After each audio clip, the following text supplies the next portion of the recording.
All right, all right. What's up, everybody? What's going on, Dustin? What's Hey. up? So, who's trying to make more Hey, money? If you're trying to make more money, drop money in the chat for me. Oh, heck yeah. Hell yeah. There we go. There we go. Okay. So, what I'm going to do is, show me the money. I appreciate the opportunity getting to, kind of share with you guys a little bit of things that I've done, what's worked really well for my clients. Before I kind of start pulling the curtain back and uncovering some of the secret sauce that's helped me and tons of my other clients, I'll give you a little context on who I am. So, quick backstory on me. I, I was a blue collar worker, like pretty much all of my early life. And I love fitness. I had a passion for fitness. And it's one of those things where people say, if you do something you love, you never really feel like you work a day in your life. So I wanted to start making money doing that. I went and got trained through NASM, became a certified in-person trainer, did it for about 3 months, and I quickly realized it was not for me. I actually made less money, super capped for time. And at the end of the day, I was like, oh shit, my car's getting ready to get repoed. The house is getting a foreclosure letter. I got to do something quick. So I started looking at ways to supplement my income. And the online space was really new. This is back in like 2015. And I had no freaking skills outside of just blue collar work. So I dove in, I paid an uncomfortable amount of money to Alex Hormozy at the time. Yeah. And he was coming out with Gym Launch. So it was a hybrid model. He was teaching you how to make money online as a fitness trainer. It intrigued me. So I dropped 12K in the program, even though I didn't have it, went and got a loan for it. And I just basically pushed all my chips in and hoped that it worked. Fast forward a couple months, I was making a little bit of money. I still really didn't have the skill sets dialed in. Fast forward a year and a half, and I cleared like 1.5 million just doing online fitness. So I quickly learned that it was possible. And it's like once you start hitting certain milestones in your, personal growth and your business growth, it's like you start realizing, okay, that there's not just, a bunch of fluff. This is actually possible. So you start digging harder. So that's what I did in regards to online fitness. Fast forward a little further in 2018, I found out that, my passion for fitness had changed more toward business. I started getting tons of people in the fitness space wanting to know how I was doing what I was doing. So basically, I opened up a mentorship for in-person trainers, online fitness coaches, teaching them the same things that I did. And I basically replicated my business model and started becoming a business coach before business coach was even a thing. So that's a little context on me. So I've gone from literally getting foreclosure letters, all the other stuff, to about every other success story you've ever heard. Shit's rough in the beginning. Once your back's against the wall, you realize here's a quote that I learned long ago. And the quote goes like this. You can only make a plan A. And the reason why is because if you make a plan B, you're already planning for plan A to fail. Okay. And when you have one foot in the door and one foot out, you're never going to be all in. So nothing's ever going to work to its full potential because you're always looking for an exit strategy. So instead of creating that exit strategy, know that whatever it is that you want to do, that's what you have to do 100%. You can't do this 50-50, none of that, because it'll never work. And then when you start dealing with the limiting doubts, the, imposter syndrome, all the things that every entrepreneur out there deals with, when shit gets tough, you're just going to pull the ripcord and exit. Versus if it's the only thing that you have, you'll figure out a way to make it work. So that's a little context on me. So basically what I want to do is I don't know everybody that's on this platform. I don't know what it is that you're doing in your journey. Maybe you're, trying to be an online coach. Maybe you're in sales. Maybe you're doing something like that. A couple of the things that I'm going to walk you through is basically on how you can create an online business. And I'm going to do this from the aspect of fitness, but I'm going to throw in some twists because the same framework can be utilized for any online business, right? The framework's the same. The only thing that changes is the verbiage and the offer. Okay. So building a foundation to the business is the most important part. Alex Hormozy said long ago that, you have to create an offer so good Right. that it's irresistible. And so it makes people feel dumb for saying no to it. And if you're taking notes, I want you to write this down. If you're creating an offer, your offer needs to be easy, it needs to be fast, and it needs to be low risk. Okay? Because if we're looking at this from a fitness example, when you're able to create something that's easy, fast, and low risk, most people will buy. And we want to sell the transformation, not the mechanism. All right. People don't want to know, oh, this is going to take me 6 months to do. That's too long. They don't want to hear that. They want to know, oh, I can do this in 30 days. They don't want to hear, oh, you're going to have to eat chicken and broccoli forever. You're going to have to be in an extreme caloric deficit. They don't want to hear that. They want to hear, oh, you can eat whatever you want in moderation, but still get results, right? It becomes easy then. And then we want to eliminate the risk the best we can, because when we do that, they're like, well, shit, I don't have anything to lose. I might as well try it. So for me, I always create something called a conditional guarantee. Now, what that can, I never say it's a conditional guarantee, but it is a conditional guarantee, meaning that if they don't get the results that I promise that I can get them, XYZ will happen. Whether it's I will continue to work with you for free out of my own pocket, or I will refund you your money. And something that I always tell my clients that I've used since 2018 is, and again, this goes back to making an irresistible offer, is that when people come and work with me, you're all in and I'm going to be all in on you.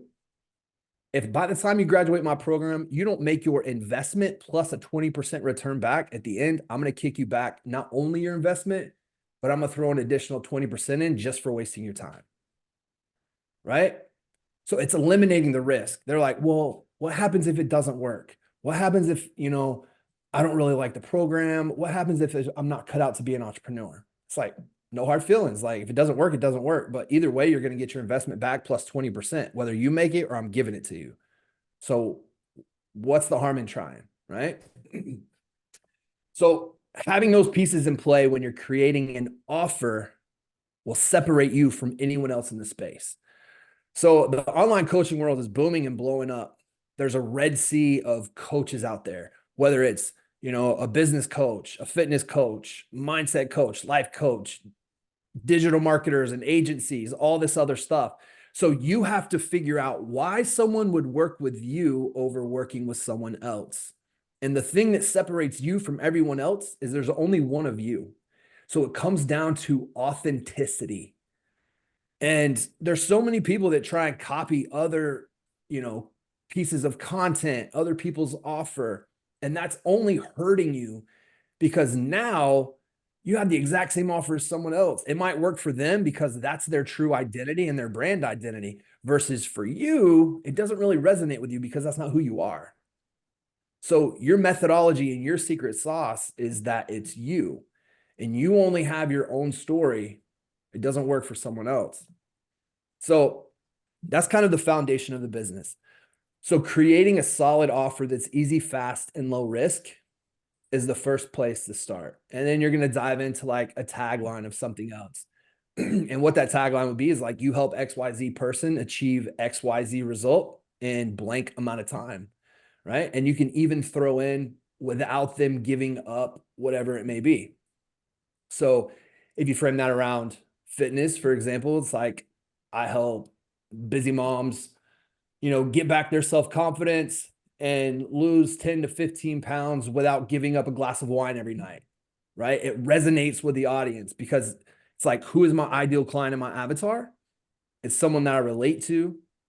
And when you're creating that framework around them, you have to understand what their wants and their pains are. And so in order to identify that avatar, I go through and I make a list. Okay. And I like to really narrow it down. So when I'm making that list, it's like, if I could work with anyone out there, like who would that individual be? Male, female, or both? How old are they? What do they do for work? What are their likes? What are their hobbies? Do they have kids? Are they married? And then what do they deal with on a day-to-day basis in regards to problems? And I'm going to make a list of 10 things. And then what I'm going to do is I'm going to use something called the attraction system, right? And so what the attraction system is that there's something called a know, like, trust ladder. So with the attraction system, it's like all my content that I'm going to make is going to speak to that one individual. Okay. And the reason why I'm doing that is because I'm not trying to make content for everyone, because that becomes overwhelming. I want to make content for that one individual that really resonates with them. And my content needs to slap hard, solving a problem for them, because then they're going to find me and they begin to know me. After they start consuming my content, they move up the ladder into the like phase. Okay. That is where they actually start engaging with my content, whether it's just liking it, or maybe they'll follow me, or maybe they'll start commenting now. So after a few interactions back and forth, they're going to do one of two things. They're going to either make a judgment about me, or they're going to have a feeling about me. Now, that will be what takes them from that like phase to the trust phase. And no one will ever purchase anything from you until they've reached the trust phase, because people have to buy into you before anyone will ever buy from you. Okay. So that's kind of the framework around that. Yeah, go ahead. Somebody's got a question. Go ahead. You can ask. Let's do a little Q&A real quick. So basically, in the end of the day, just saying whatever you're doing, you don't have a product meant for everybody on the planet, but whatever you're doing, seek leads that relate to that your product relates to those people. 100%. So there's a misconception that you have to create something that speaks to everyone, right? And I use the saying, I can help anyone, but I'm not for everyone. So whatever it is that whoever it is you want to serve, whatever problem you want to solve, figure out what relates to you best, because you have to understand that type of person and the way they think. Because if you don't, you're not going to understand what their pain points are, what they actually want.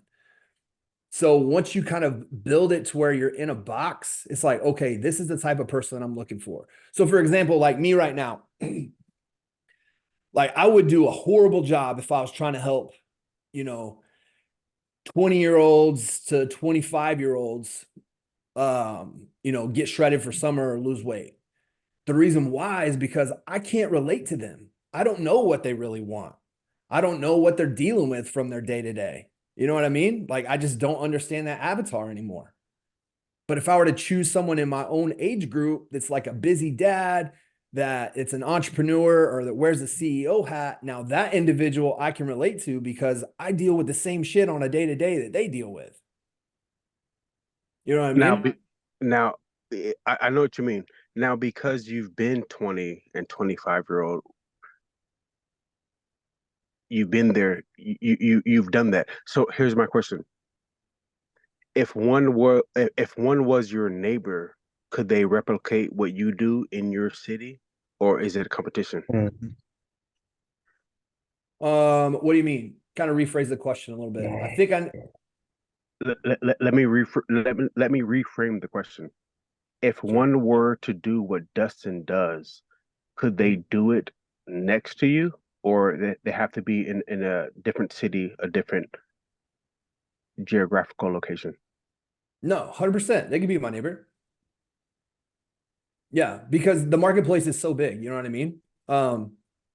That's like saying, nobody can do what I do, or nobody else can be a business coach that's like my neighbor, or a fitness trainer because I was a fitness trainer that's my neighbor.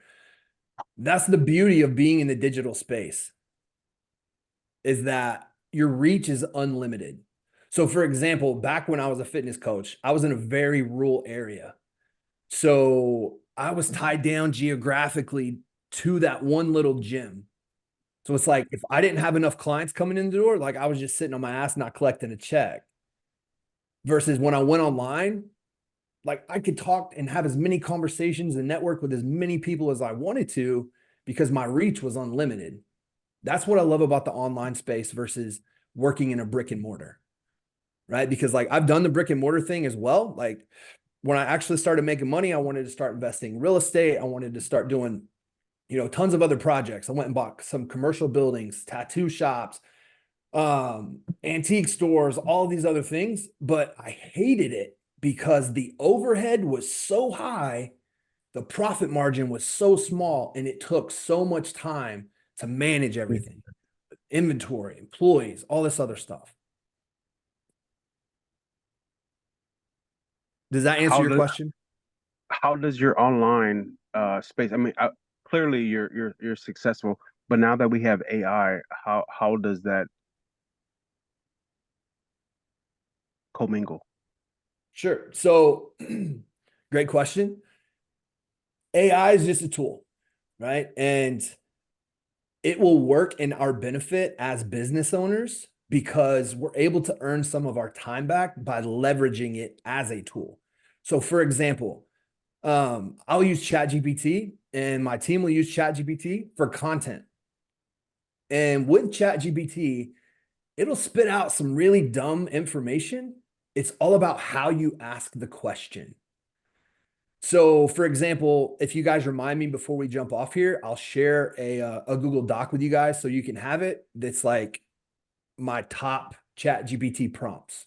So you just copy and paste it, and all you change is like your offer or what the topic is you want to talk about. And it'll spit out a whole reel script or it'll spit out an email, different things. So I leverage AI in that way. I don't think it'll ever replace us because you can't take away human interaction because you have to have that conversation. You know what I mean?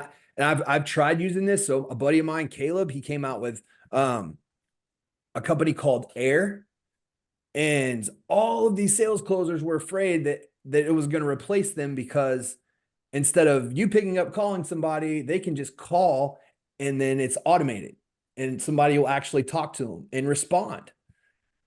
But at the end of the day, everyone knows that's not a real person. So the connection's not there. There's no emotion. And without the emotion, because, okay, people buy off of two reasons. They're going to buy off emotion or they're going to buy off logic. That's the difference between a right brain person and a left brain person. So you can leverage knowing that on a sales call, having a conversation, but AI doesn't understand that. That's where it works to our benefit, is playing off the emotion and the logic factor. It'll never replace us. We just need to leverage it as a tool. 100%. Thank you for answering my questions, and cool eyebrows, bro. Thanks. Cool. Any more questions?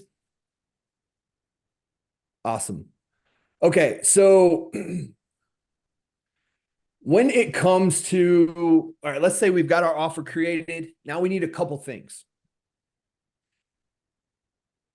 They're in the world of high ticket, which high ticket's been around forever. There's pros and cons to both high ticket versus low ticket. You can sell a product that's low ticket and make money on it because you can evergreen it, which means you can create something one time if it's a digital product, and then there's zero client fulfillment. In order to be successful doing that, you have to have a huge platform or a huge audience. And so the reason why high ticket became so popular is because people were able to charge a premium price, have less client fulfillment, and make more money than if they were selling a small ticket or a low ticket product to 1,000 people.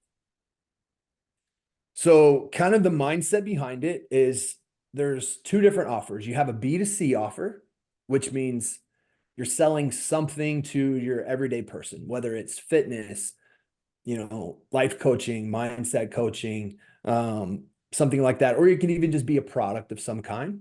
And then you have a B2B offer. So a B2B offer would be business to business. So it would be like me consulting for a fitness coach, or me consulting for a brick and mortar business, or let's say a life coach that helps like an executive become a better leader. That's a B2B offer. The difference between the two is going to be level of awareness and the price point. So with a B2C offer, most people are going to charge that $1,000 to $4,000 to $5,000, depending on how experienced they are. And then for a B2B offer, it's going to be about $6K to about $20K for their basic core program, right? Meaning that their main offer is that price point. And then when it comes to the level of awareness, as you go throughout business, your level of awareness will continue to increase. Okay. So like when I first started in the online world, I knew nothing about sending messages, digital marketing, having a CRM, having any programs, or hell, just to even hire a CPA so I didn't get slammed at the end of the year by the IRS. Like I didn't understand those things. But as I was, moved along and progressed in business, I started learning them. So it's the same. When you're dealing with a B2C offer, the level of awareness is going to be low. So when we speak to people, we need to use and mirror their level of awareness. So for example, again, I'm going to use fitness. If I'm a fitness coach and I'm talking to a prospect, I'm not going to use big words or confusing things. I'm not going to say, hey, let's talk about your protein, carbohydrates, fats, your micronutrients, your macronutrients, what your caloric intake needs to be, your TDEE. I'm not going to talk about those things because then they will become confused. And write this down if you're taking notes. Confused people never buy. Okay? Now, when you're using a B2B offer, their level of awareness is going to be different. Their level of awareness is going to be very logical because they're in the business space. They don't want a bullshit, let's build rapport, let's have a long conversation. They want to get right to the point. How can you help me? How are you going to solve my problem? And how much does it cost? Those you can use big words, right? So it's two different sides. So it's understanding what your offer is, and you have to understand your audience's level of awareness. Go ahead, man. Oh, me? Okay. So, about the confused part. So, we was taught that when we introduce ourselves in appointment setting and closers, to be professional, be presentable, and in the beginning of the conversation, so they won't feel like they feel uncomfortable, like we're going to show your intention, because your intentions is showing your truth. You know what I'm saying? It's like you being determined from point A to point B and your velocity to get to your goals with the client and his decision making. So that's the whole point, you know what I'm saying, of making sure they're not confused. Because like you gonna be like, I understand that when we do this stuff, we can be confused when we explain it. But when you set your intentions up front and you keep it truthful, I'm like, hey, there's an investment. I'm gonna teach you about high tickets, but da da da da. But you showed them your intent, you told them the truth, you kept it up front what it was. You know what I mean? The only thing is that should be confusing, that they know they're gonna take more time even after you get off the conversation when you close them, is explaining about what you're doing. But the investment and tell them what it is in the front part, that's just like, what I'm saying, like, you get what I'm saying? 100%. Yeah. And so what I mean about the confusing part is what I've seen a lot of times in business, especially working with newer coaches. So, again, you never want to try and sell the mechanism. You always want to sell the transformation. So let's say, regardless of what your offer is, you do not want to sell all the gadgets and gizmos. You want to paint a picture from where they currently are, where they want to be, and how you're going to fill the gap. Okay. And Yeah. somebody give me, like, somebody that's on the call, just raise your hand and tell me what your product is or what your offer is. All right, Nick, go ahead. Taking entrepreneurs or business owners on adventure retreats. Adventure retreats. Okay. Perfect. So if we're looking at adventure retreats and I'm trying to sell that, what I'm not going to do is if I get on the phone with them, I'm not going to say, hey, we can help you grow your leadership and we'll help you become, the best entrepreneur that you can be by just having you relax. So you're going to go on 4-wheeler rides. We're going to take you zip lining. You're going to get to network with all these people. We're going to hang out. We're going to have late night bonfires. We're going to crack open a couple cold ones at the end of the night. Like, see how I'm breaking it down too much. They don't want to know all the moving parts. It's going to be like, no, this retreat is going to change your life. And the reason why is because right now you're struggling as a leader. Your team needs them to show up for you. So what we're going to do is we're going to host late night interventions where we're going to teach you how to be a better leader. And you're going to show up every day being the best damn version of yourself possible. That's why you need to come to this retreat. So the transformation is the relating of their predicament. Like when we show the opportunity in our drills, it's the relation of their predicament into what they're doing, but not you just expect of telling like every little bad detail when they fly out from Illinois to San Diego, which every last detail, every street, every corner, every stop, like no. 100%. Okay. Because All right. it goes back to the old saying, you don't sell the plane ride, you sell the destination. Right? It's like, Yes. when I hear that, I go back to this time, like, not last year, the year before that, I took my wife to Hawaii for like 2 weeks. Right.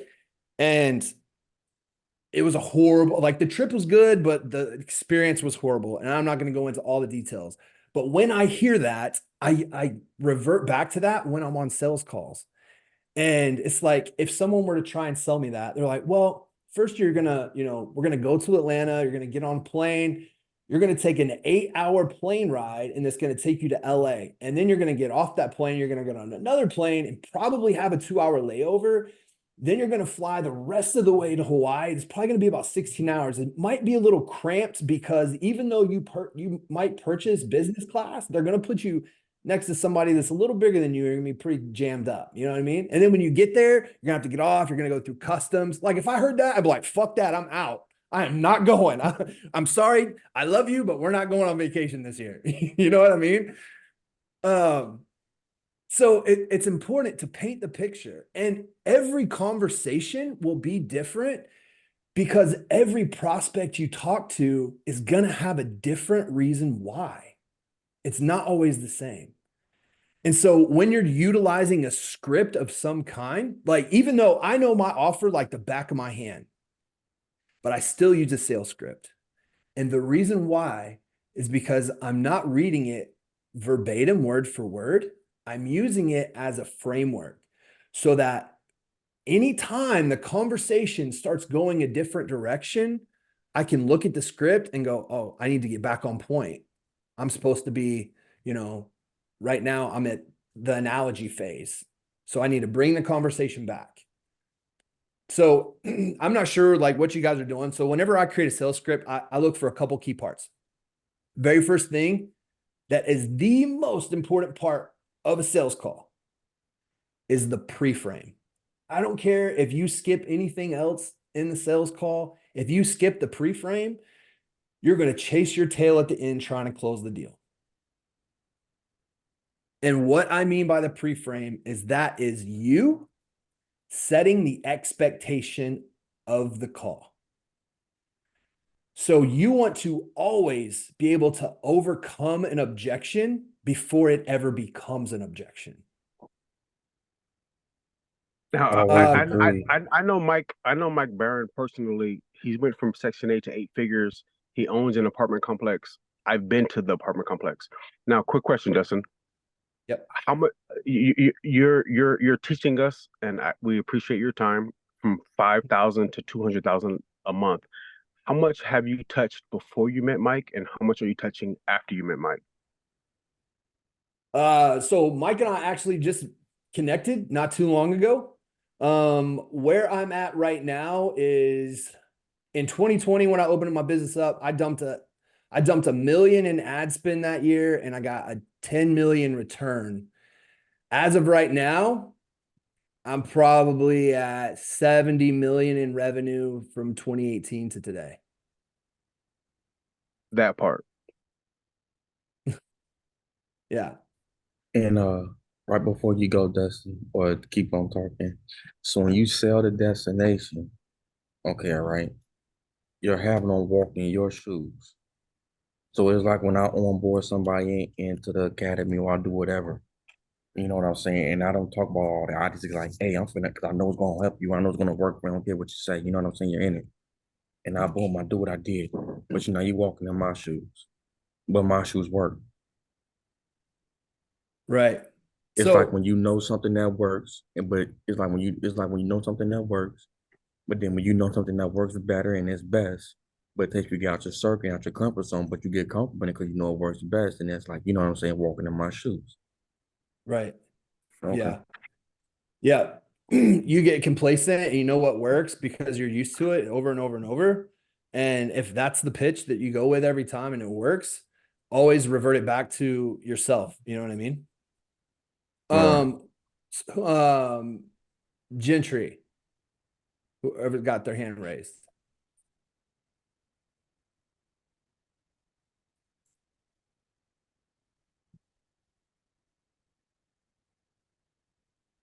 No? I have a quick question. Yep. Um, when you were talking about pre-framing, I know all about that, but just for you, can you give like just a quick example of how you would pre-frame like your business of what you're selling? Just like a little example. 100%. Yeah. So let's say we jump on the call together, right? The first thing I'm gonna do is I'm gonna build just a little bit of rapport. It's like, hey, hope you're having an awesome Friday. How's your day going so far? Yeah, back and forth, blah, blah, blah. Right. And then I'm jumping into the pre-frame. Look, I appreciate you jumping on the call. I want to value your time as well as my own. As we run through this, I'm just going to learn a little bit more about your goals, where you are now and where you want to be, and to see if I can fill that gap for you. Now, if it makes sense at the end of this call, I will offer you an opportunity to come and join me. All I need from you is a hell yes, I'm in, or a hell no, and nothing in the middle. Can I at least get that from you? Does that sound fair? Yes. Perfect. Now, the reason why I do that is because I've taken away, I need to think about it. I don't know. I need to ask my spouse, all this other shit. Because later in the conversation, at the end, when I drop the price and they say, I don't know. Okay. Totally understand. I'm just kind of confused, John, because at the beginning of the call, you told me you were able to give me a yes or no. And now you're giving me something in the middle. So are you not standing by your word? No one likes to be called out on their bullshit. And as a closer, that's what you have to do, is ask those pressure questions. Because when you back people in a corner, they have to make a decision. And when I'm on calls, my closers are on calls, it is not their job to close every person that they talk to. Let's face it, like, I don't care how good you are, you're not going to have 100% closure rates. It's not possible. Your job as a closer is to get a yes or a no decision. That is it. Right? And so it's accepting nothing less than a yes or no decision. Accepting nothing less. So as you're going through and you're having that conversation and you jump to the end and they start giving you all these dumbass reasons why, it's basically an objection cycle, right? Price, agree, object, rebuttal, reclose. Like, you just continue to go around the circle until you actually close them, or they go, okay, I'm done. And that's okay. I've had people do that. They're just like, no, I'm done. Like 5 or 6 objections. And it's like, all right, I just don't want to join the program. Cool. No hard feelings. Thanks for taking the time to jump on the call. Like, we're done. Because if you've done this after, once you've done this for a little while, you know that when people say, oh, I need to think about it. Oh, I need to ask my spouse. Oh, let's circle back in a couple days. You're not going to talk to that person again. And if you are a closer and you're getting paid commission, are you going to let that person take that commission check out of your pocket, or are you going to work a little harder to try and close them? You know what I mean? So for me, in the very beginning, I would always be like, oh yeah, no problem. Yeah, go talk to your husband and we'll touch base, in a week or so. Does that work for you? Perfect. And then I'm trying to call them. They're ghosting me. Don't answer the phone. It's like, shit, I thought she was closed. You know what I mean? And so you start counting those commission checks. Oh, I closed so-and-so. I haven't got her money yet, but she's closed. So I was looking for this paper. I have a paper that I always keep on my desk. I don't know where it is. And it's basically the framework of an objection. Let me see if I can think about it. So basically it's like price drop and then agree. You always agree with them. For example, the cost of my program is $30K for the year. Wow, that's kind of expensive. Totally get it. Agree, right? And then isolate the objection. So it's like, just out of curiosity, finances aside, what do you think about the program? Oh, I love it. So, if you, for example, let's say you had 50 grand sitting in the bank, would you move forward today? Yeah, definitely. Cool. So you love everything about the program. It's just the finance end of it that you can't make work. Yeah, just the finance. Awesome. So if I get creative and I'm able to fit something that works for your budget, are you willing to move forward today? Right? Isolate the objection. And then you're wanting to tie them down. And then you want to double tie them down so that that the only objection is money. It's like, okay, John, the reason why I'm asking is because I don't want to go through, get creative, waste a bunch of time to come up with a payment plan that fits your budget if you're not willing to move forward today. No, dude, totally get it. Just finances. If you can make something work that fits my budget, I'm moving forward. Awesome. Let's look at cash on hand. So tell me about your financial situation, John. You got credit cards, what are we working with here? Like, figure that out. And you do not go forward until you get an actual number. It's like, I don't know. I'd have to check my bank account. Cool. Let's do that. Let's do that. Pull it up on your end and let's see what you're working with. How much cash do you have on hand? And once you figure that out, then it's up to you. If you're doing this for a company, it becomes a little more difficult because you have to know what the floor number is for that business. If you're the owner of the business, then you get to make that financial decision. And it's like, I have to choose a number that works for both me, the business, and customer. You know what I mean? And in the world that we live in today, we get new in business, you get in this desperation mode, right? When you're trying to wear all 5 hats, CEO hat, marketer hat, the closer hat, like all these different hats of the business, and we're not making enough revenue, we get put in this place of desperation. And when we're in that place of desperation, it's like, I can't close anybody. I'm not getting enough money in the bank. So I start lowering my price until at the end of the day, it's like, why the fuck am I not just working a 9 to 5? It would be way easier just to go and punch a clock and take a check. And I would probably make the same amount of money. Right. And so instead of always dropping your price, know that this is my floor. I'm not accepting anything less than this because this is what I'm worth. And so if you make that a high ticket, we'll see. You'll know that it's like, I'm not accepting anything less. Like, it is $3K to work with me, or it is $5K to work with me. And then you get creative on working with that individual. Let's say if it's over a 4-month course. Cool. Can you do 1,500 down? You got 2,500 in the bank. I'm not taking all your money. I feel like that's an asshole move. So let's do this. Let's put 1,500 down or $1,000 down today. That leaves you with a little bit of money so you can still keep the lights on. We can start making you more money. So come next month, this will never be a problem for you again. Sound cool? Awesome. Wrap it up. Go ahead. Yeah. What's your floor number? You said you sell your course for 30 grand. Do you have like a floor when you're selling? I do. So I have a couple different offers and a couple different businesses. So let's look at it on the coaching side, right? So I'll do VIP coaching. My VIP coaching is where they're working with me, and then that's $30K for the year. That is my floor. I'm not taking anything less because I know what my time's worth.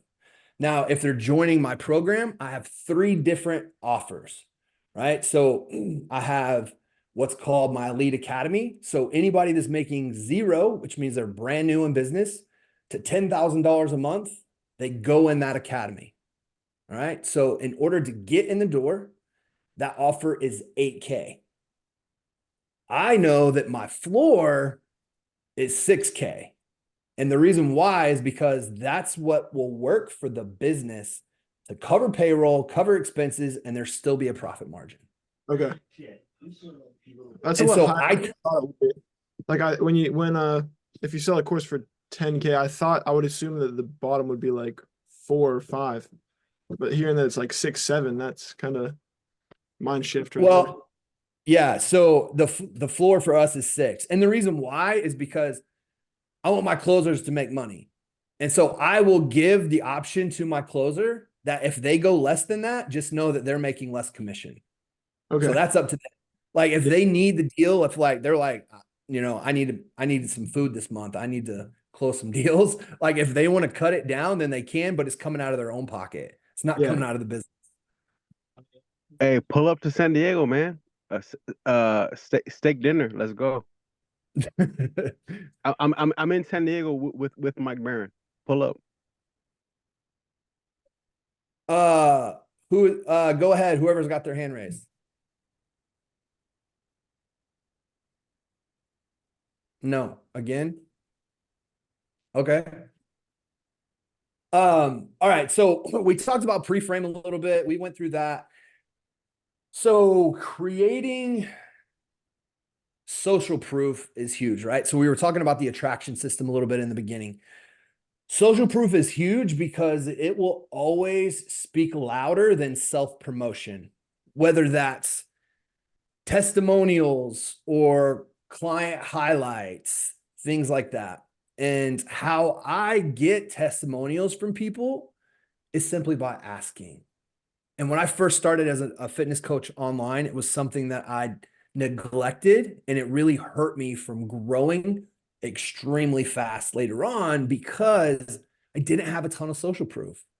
So like when you're having conversations with people, whether it's on a Zoom call, on a sales call, or even through a DM conversation, it's like, hey, cool. So could you do you have any references, or, can you send me a testimonial of somebody you've worked with before? It's like, yeah, I want to send them like a freaking blast email of like 100 testimonials to where the social proof will literally drown them. So there's they have no excuse why they can't move forward. Like there's no reason why.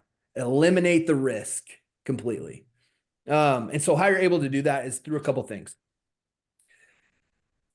I created a course back in like 2019. It was an ebook. It was how to make 10K a month just using Instagram stories. Right. And with Instagram stories, it was all about posting social proof. Yeah, work. So the more active you are on Instagram on your story, the more engagement you will actually get. Because no matter what platform you're on, whether it's Instagram, Facebook, LinkedIn, TikTok, YouTube, whatever it may be, the more active you are, then the more the platform will reward you by showing your shit to more people, right? So for Instagram, for example, if you're on stories actively throughout the day, and it doesn't have to be like, you don't have to go through and create some elaborate script or anything like that. It's just like, just show people your day, because 9 times out of 10, the stuff that we're afraid to post because we're like, people don't want to see this, that's actually what people want to see. It's like, I just want to see like your normal day. Like, what the hell does other people do during the day? It's like, oh, I'm sitting in traffic for 2 fucking hours. Traffic sucks here in Atlanta. It's like, oh yeah, totally get it. Like they want to relate to you. They want to understand that you do more than just business. Because I promise you, if you only post business related stuff, you will burn your audience. They'll stop engaging. They'll unfollow you. They'll walk the other direction because they want to see stuff other than just business. So going through on social media, if you're using and utilizing your stories on Instagram correctly, every once in a while, I do it like once a week. I'll throw up a testimonial, and then I'll create a poll around the testimonial, right? So it could be like, if it was fitness, for example, it wouldn't be my best client transformation because I want my audience to relate to it. Wouldn't make sense to throw up like a pro bodybuilder that's at like, 3% body fat because he's getting ready to step on stage. No one's going to relate to that because that's not your everyday person. You throw up a regular transformation, and then I'm going to throw up a poll. Would you want results like this? Yes, no, I'm comfortable in my own skin. Right. So now the type of post that I would do be like, I would throw up a client's testimonial, right? And I would put on there, who else is looking for results like this? Me, no, thank you. I'm already rich, right? And then the people that engage with that, I just simply follow up with them and have a conversation based off what they say. Go ahead. Yeah, so just to clarify, after you figure out how much cash to have on hand, then you go for the Mhm. sale again with a price cut. And then from there, if they still object to it, then you kind of just repeat the cycle. And you just keep 100%. until you get to the base price. No. So I never recommend dropping the price unless it's last result. Okay. Once you know what their cash on hand is, then you already know that money is the only objection and that you have to make it work for their budget. So then I look at, all right, so let's look at your cash on hand. And then depending on what they have available, it's up to you to go, okay. All right. So for example, they got $2,500, right? It's like, cool. So let's do 1,500 down today. And then it's XYZ amount, however many months. And that'll get you in the door and it'll get you start making money in the next 30 days. Okay. And I'm not taking all of your money. Does that work? They're like, yes. But you didn't move the price. You just got creative and made it fit the budget.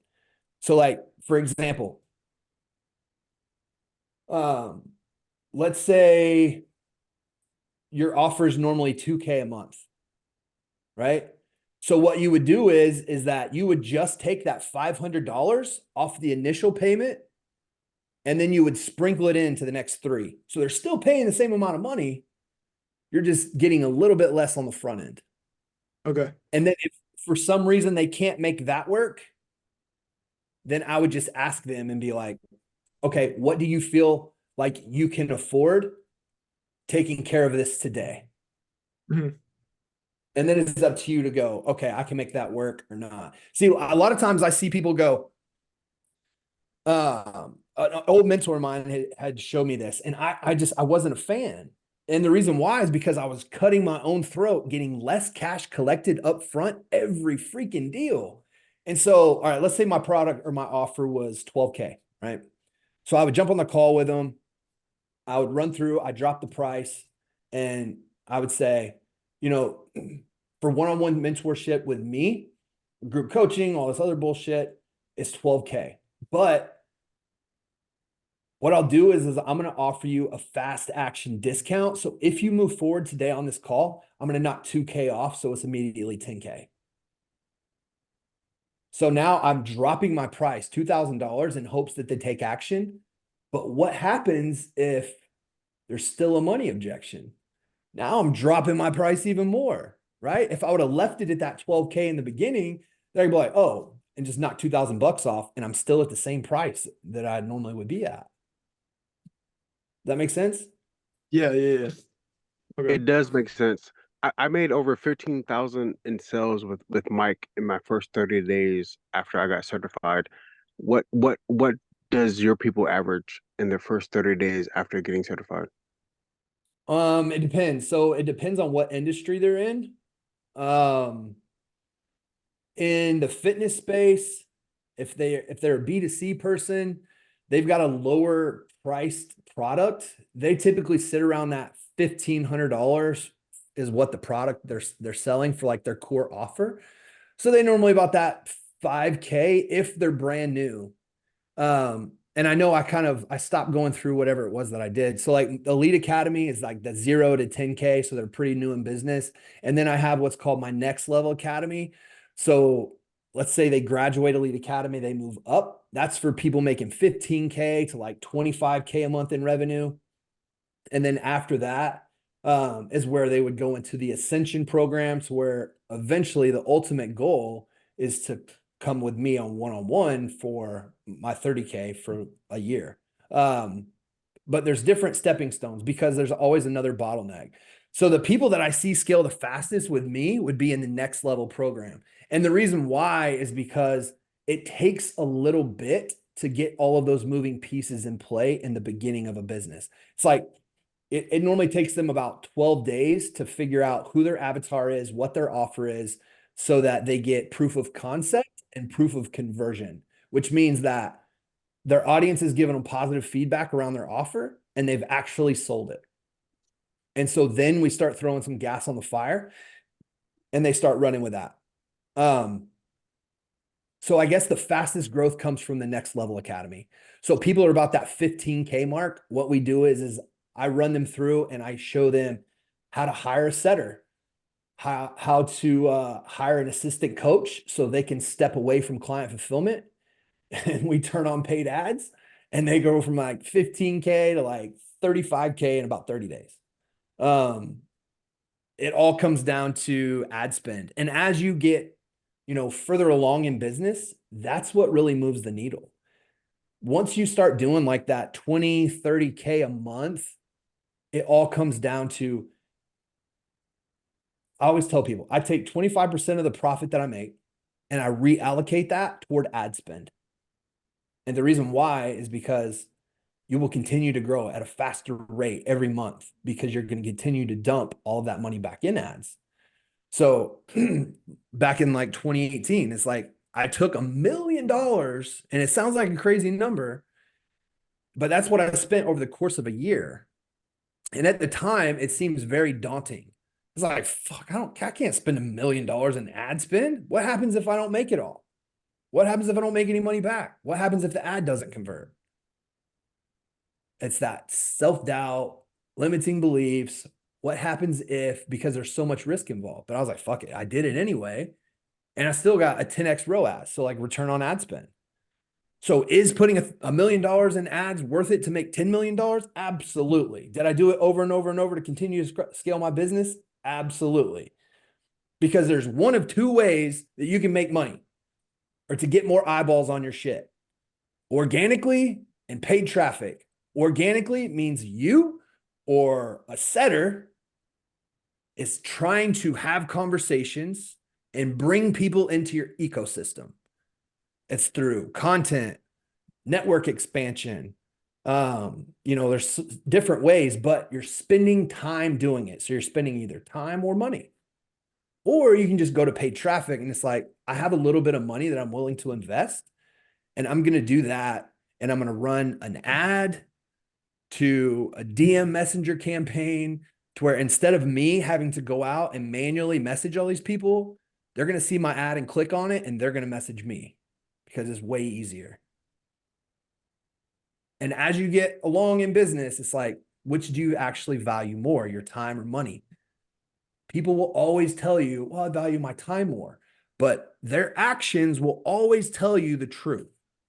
If they're not willing to invest any money, they obviously don't value their time. They're okay with wasting time. And so that's something that I use on sales calls all the time when people tell me that. I'm like, just out of curiosity, which one do you value more, time or money? Like, oh, I value my time. But I agree with you 100% because we can always make more money, but we can never make more time. So just out of curiosity, if you get off this phone call today and you go back to doing the same thing that you've been doing for the last 2 years, how much more time are you willing to waste to not get to where you want to be? So would you say that if you spent $7,000 today and you were able to get to your goal 2 years faster, is that a good return on investment? And if they say yes, be like, awesome. So what's stopping me from saying congratulations, welcome to the team? You know what I mean? If they say no, I'll be like, well, I'm confused because you just told me you value time more than money. Always circle the objection consistently until eventually they tap out and they quit or they hang up or they say, you're right, I'm in. You know what I Yeah, mean? you're not wrong on that at all. That's crazy. Cool. Go ahead, man. So basically when you're like saying, cross out the no and everything, you're also so basically how I would cross out the no, like y'all always agree, like, hey man, woo, woo, I agree with you. I'm not buying it either. You know what I'm saying? If you want to wait till month, I'll follow with you 12 months, get you nothing but financial advice on the way to do it. So I'll make you set right for the broke, whatever. But at the same time, you're saying that with the cross out, you're basically saying cross out the what did you talk about earlier? The first thing you said, I can't get on the top of my The objection, offer. right? Yeah, it's like the objection. It's like but the agreement thing. The no is a objection. The no is a objection. I'm not talking about the objection. It's something else. He just said it a few moments ago. He reminded me of it. Pre-frame.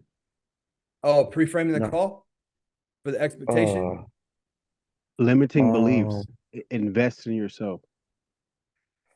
What's it? I'll come back.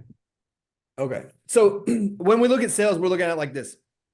It seems like all you guys are in the sales space. Sales, here's a cool thing about sales is that once you understand sales, you'll never be broke again a day in your life. And the reason why is because whether you're working for yourself or whether you're working for someone else, you can always get a high-paying salary when you have a sales skill set because you're able to sell any product or offer. Mm-hmm. So when we look at sales, sometimes we overcomplicate it. And it's like, this is the way I always tell people. When we're in a sales space, it's like you and your prospect are standing on opposite ends of a very narrow hallway. Okay. The goal is to meet in the center, and that would be a closed deal. So what makes you and them move is you asking the right question and them giving you the right answer. Every time you ask the right question, you take a big step forward. When they give you the right answer, they take a big step forward. Right? Now, if we don't ask the right question, but we just ask a question, we're taking a very small step. Okay. And how we're able to move that quickly is by asking hard questions. So if I'm looking at like a sales script, it's like the framework for a sales script is like rapport, pre-frame, that's setting the expectation for the call, and then discovery, which is the majority of the sales call is discovery. That's like me digging into everything about them. Like, what are they doing now? What is it that they want to do? What have they tried before? Why didn't they get results the last time they tried it on their own? Like going into all of their wants, hopes, dreams, and desires. And the reason why that takes the majority of the call is because all of those questions that I'm asking is giving me ammunition for when I try and close them and they try and give me an objection. Right? So that is like the whole flow. And then you have your objection overcomes. And so whenever we're going through and you're building that out, just know that the important part for you is never get off a sales call without a yes, a no, or a deposit. Okay? Those are the only three things you should accept as a closer. And the reason why is because maybe they just honestly do not have tangible funds right now to where they can pay you that, but they are 100% in on what you do. And I've ran into that before, and it's like, cool, like totally get it. Like you're super broke right now. Like finances are tight, no hard feelings. I'm glad that you love the program. I still want to get you enrolled. What I'm willing to do is Let's do 500 down today and I'll hold your spot. When you get some more money from your 9 to 5, come back and we'll take care of the rest and we'll get you onboarded so you can actually start making money and you can leave that dumbass job that you hate so much. Right? Because what happens when they give you $500? Now they're financially invested. People that pay attention. People that pay attention. There's been so many times in my life where I've gone and I've ran scholarships or challenges or some shit like that, and I've given someone something for free. They've enrolled in my program for free as a giveaway. Every time I've ever done that, that person that got in for free is the worst client ever. And you know why? Because they didn't pay anything, so they're not invested. So when someone pays you a deposit of $500, now they're financially invested. They're not just going to burn $500. When they get the money, they're honestly coming back because they won in the program. Oh, Now, I've had some people and again, this has to make sense for you and the business. You have to understand what your floor is for the business. But I have had individuals that'll give me like $100 and then I'll never see them again. But at least me as a closer got paid for $100. I didn't walk away broke. Go ahead. no, just like the always agree, eliminate the no. Okay. Even if they say no, you want to make no almost a possibly not a way. So it's like you create the way, but they had a route. You know what I'm saying? Yeah. So, so they think you can't make up the route, but at the same time, you want to eliminate the risk taking. So Yeah. just how you would eliminate that no, you want to make a way for them that the risk take is not there. But the route that they take is a route that they take. But your way, but when they come your way, this is my way. You know what I'm saying? Right. You know, when you get on a phone call with them, you don't want to get on a phone call with them like, yeah, this is gonna go to the prospect or the client's way. Like, yeah, this is how I want it. This is blah blah blah. You know what I'm saying? At the same time, how they want it can take everything from you. You can be $500 million rich, and then it's when you're $0 broke just because you looked out for one person because their way. Right. Okay. Yeah. And you want when you're eliminating the risk, that comes into play with a couple different things. So you can do that. There's different things and tactics you can throw in there. And if they're like right there on the fence, they're not really sure. It depends on what type of objection they're giving you. But it's like, oh, cool. Well, I can tell you're kind of on the fence. You have the money to invest. You're just unsure, right? You're unsure if this is. So what I'm willing to do, since you're willing to move forward today. Now, if we get off this call, this won't happen again. I've got permission from the CEO to do this. So if you move forward today on this call, I'm willing to give you what we call a conditional guarantee. And it's if you do X, Y, Z and you still don't get results, I'm going to give you X, Y, Z back. Now you can throw that in there as well, which I've done before. Even though the conditional guarantee is already in my contract, they don't know that. I keep it in my back pocket as an objection overcome. Okay. So would you suggest this, like in my shoes, we have a standard rate. Like when I joined the program, it was 8,500. Now when people join the program, it's 7,500. But the minimum down payment or the standard down payment is $500. So I don't want to lie to them. I just want to make it seem like, yeah, the down payment, a band, 1,500, 2,000. But I just want to make it seem like it won't be a risk take if I do 500 down, that $500 down payment. But at the same time, I don't want them to get on the phone with the finance company like, yeah, your payments, yes, it's a $7,500 12-month program, but your payments, when you get done paying in 12 months, it may be close to $10,000 because of the interest rate or whatever. Muhammad, when I joined, it was 10,000. I got a scholarship. After I got certified, I made over $15,000 in sales in my first 30 days. I went from a setter to a closer. Mike Barron's mindset has helped me outside of the company. It's helped me in my real estate. I own an apartment complex. It's half the size of Mike's, but it has helped me in my relationship with my wife. in my Right. day to day, it's the mindset. Yeah, Yeah. 100%. Mindset's Uh-huh. everything. Mindset's everything. And that's the number one killer of any entrepreneur is mindset. And there's so many things that go into play. And it's like, if you can master emotions and master your mindset, like you can overcome anything. And entrepreneurs typically quit within the first 4 to 6 months because their mindset's not right. You have to understand that you're going to deal with self-doubt. You're going to deal with limiting beliefs. You're going to deal with imposter syndrome and all this other stuff that's going to come your way.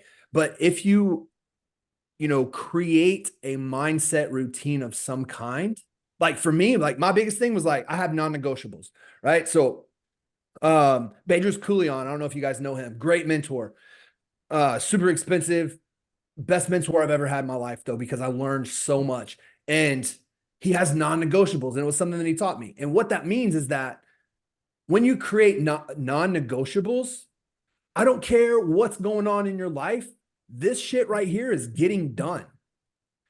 Because when you create those non-negotiables, you start creating trust within yourself. And then you start stacking those small wins over and over and over, and you build your confidence. And now it's like, now I'm becoming more aware. Now I know that this shit is possible. I can actually do it. Like manifesting what it is that you actually want. Like I thought it was the dumbest shit ever when he was like, "Hey, Dustin, you got homework tonight. I need you to go home and you need to create a vision board and you need to create some goals." I'm like, I don't have time for that. Like I got 16 sales calls on the board tomorrow. I don't have time to create a vision board. And I did it. And I'm like, what do I need to do? It's like, all right, you need to create a couple goals, and you need a weekly goal. It's basically like micro goal, short-term goal, long-term goal, 5-year goal, right? And they all need to be based around the same thing. It needs to be health, it needs to be wealth, and it needs to be relationship or self if you don't have a relationship, right? And so like, what does that look like? And so for me, it was like, all right, cool. So what the hell am I going to do? I guess I can, eat a little cleaner. For some reason, I got a bad habit of going and eating Pop-Tarts in the middle of the night. I don't know why, but I need to stop doing that because it's not good for me. Got it. Check. And then it's like, all right, wealth. How much money do I want to make? It's like, okay, so I want to make, this week, I want to make 50K. In the next 3 months, I want to make, I don't know, 500K. And it's like, all right, what's my long-term goal? I want to own a fucking Gulfstream jet. That's my goal. That's what I want. I don't care how long it takes for me to get there. I'm going to get it. Right. And so creating those goals. And then he's like, all right, now you need to print that out and you need to hang it up in your office. And it's like, when you start looking at that every day, it's like, it becomes almost a mantra. You see it in the morning, you see it in at night. And it's like, fuck, I'm a long way from my goal. I need to start working a little harder. Right. It's like every day, those are non-negotiables. So it's like my non-negotiable in the morning is like, I don't care if I'm sick, if I drank too much yesterday, I don't care what's going on. My ass is getting up at 5 a.m. I'm going to the gym because it's a non-negotiable. I don't care if there's a fire going on in the business at 6 p.m. I'm shutting my computer off and I'm going to spend time with my family because it's a non-negotiable. Like creating those things to where it's like, I actually did what I said I was going to do. You start stacking those small wins. Jaffa Muhammad, I invested. I got my money back within 30 days, and now I'm working on my inner circle, as a medical professional. Trust it and run Right. with it. That's why I tell the people in drills, you know what I'm saying? I said, because, they better at vocab with me, you know what I'm saying? But I got the structure process down, but they're way better at vocab. I just make it something like, hey, when you get on the presentation, say that on people. How does Hey, it feel Mike is for the you? business. Mike is fucking with Dustin, so you know Dustin is with the business. Oh, yeah. Just trust the process. I'm telling Oh, you, yeah. you'll get I your trust, money back. I'm You'll going to get most your definitely money trust the back. press. You'll get Mhm. your money back, and you will succeed. Mike Barron Yeah. is fucking with Dustin Lash, so you know Dustin Lash is with the business. Right. Oh, yeah. So what other questions you guys have for me? I don't know how long we're supposed to sit here and chat or talk. I don't know how long this thing's supposed to go on. But I mean, if you got some more questions or anything I can provide you some value around, let me know. All right, hello, Dustin. Just Yep. wanted to like come in here because I know it's already like 12:16, and I know you also have like a lot of stuff that you need to do. So guys, we are giving Yeah. like extra 5 minutes to everyone to ask some more questions. And if not, we'll go ahead and, you know, wrap the call up, right? So we can, you know, like close the mastermind if Dustin has like anything else that talk to you, you know. So 5 more minutes. Anyone has a question aside from Jaffa who raised his hand? Okay, Gregory. Yeah, I have a question. Shoot, man. Okay, so I asked someone else about this too, and I just kind of wanted to ask you. I've been getting a few different people's viewpoints on this lately. So right now, I'm at a job where I'm working like quite a bit of hours, 50 to 60 hours a week, and I also have a lot other than work going on. And right now, I'm in the academy with Mike Barron. I'm learning high ticket closing, but I haven't gotten to the point where I'm actually making money yet. And I've had the thought of getting a different job that would allow me to spend more time, you know, to keep up earning money at the moment, but allow me to spend more time learning sales and becoming profitable until I can go full time into that. Do you think that's a good idea, or do you think that I should just stick to my job right now and learn as much as I can in my spare time? Okay. So I'm going to ask you this. What's the ultimate goal at the end? Like, what is your ultimate goal with sales? My ultimate goal is to be able to, I mean, short term, I want to be able to make 6 figures, make $100,000 a year. That's short term. The ultimate goal is to be able to be my own business owner, run my own team, and, you know, really make it something big. Okay. So when you say you're in the academy now and you're working a full-time job, right? And Yeah. you're saying you don't have a lot of time to do sales. So when you're not at your full-time job, are you consistently practicing sales? I try to as much as possible. I have talked to people about it, and I'll try to sometimes like drill with people on the stuff that I do know. And then I have some other entrepreneurs that I'm friends with or I'm associated with, so I'll talk to them and just kind of feed off the mindset, feed off some of that stuff. But it's not something where I'm like actively making money. And then part of it is like in the academy, I'm like, I want to be able to get through. So I'm constantly trying to like cut time out of doing whatever here so that I can put that into learning more. Gotcha. So when it comes to sales, here's the thing. We as people, we learn a couple different ways. We all have a different way that we normally learn. And when we're creating scripts or frameworks or anything like that, it's important to write them down by hand and read them. Okay. And the reason why is because some people learn because they're visual. Some people learn by writing it, and some people learn by auditory, so they hear it. And so when you do all three, by writing it out by hand and reading it, you're, regardless of what type of skill level you have at learning it, that's how you learn. And so doing that repeatedly and then practicing. So sales is a practice skill set. Like, for example, I could leave and go on vacation today and be gone for 2 weeks, come back, get on a sales call, and it will be a completely different call than it would be if I were to have not gone on vacation, even though I've done it for years. Right. So it's important to consistently practice. So for you, man, like I would definitely stay in the job you're at. You don't want to go and do other stuff. I never tell people to jump unless there's water under the bridge, right? So you never leave the job you're at unless you can replace it, your income, with whatever else it is that you're wanting to go do. So I would say keep dialing in your skills, learn while you're doing your 9 to 5, and like know what the goal is. And instead of coming home from work from your 9 to 5 and chilling on the couch watching Netflix or hanging with your girl or whatever it is that you do, is like, nope, I'm going and sitting down, I'm putting paper to pen, and I'm going to write out a sales script, and I'm going to read that bitch 1,000 times until I fall asleep. And I'm going to go to sleep and I'm going to wake up and I'm going to do the same thing. Do you Like, think that's it'd how be a you good idea?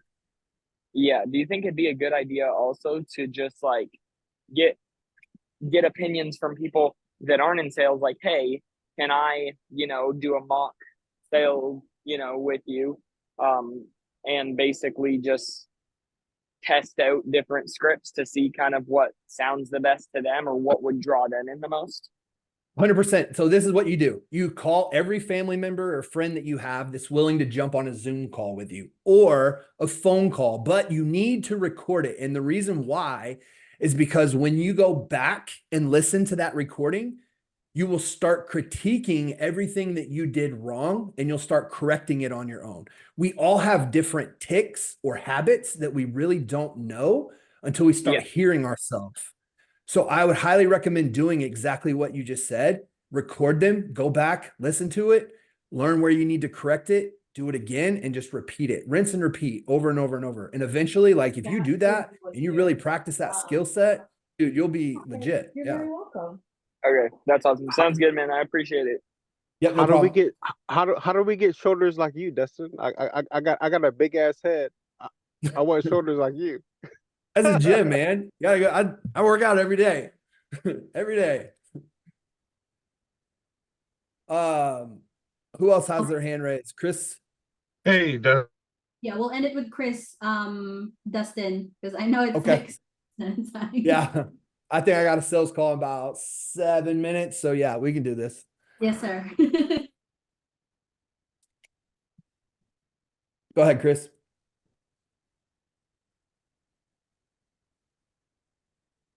I think he froze. Okay. All right, I think he froze. Dustin. I got you. Yeah, I think you have a call in 7 minutes. I think I do. let's wrap this up. Perfect. Perfect. I appreciate everybody's time. It was nice getting to chat with everybody. I hope I answered some of your questions.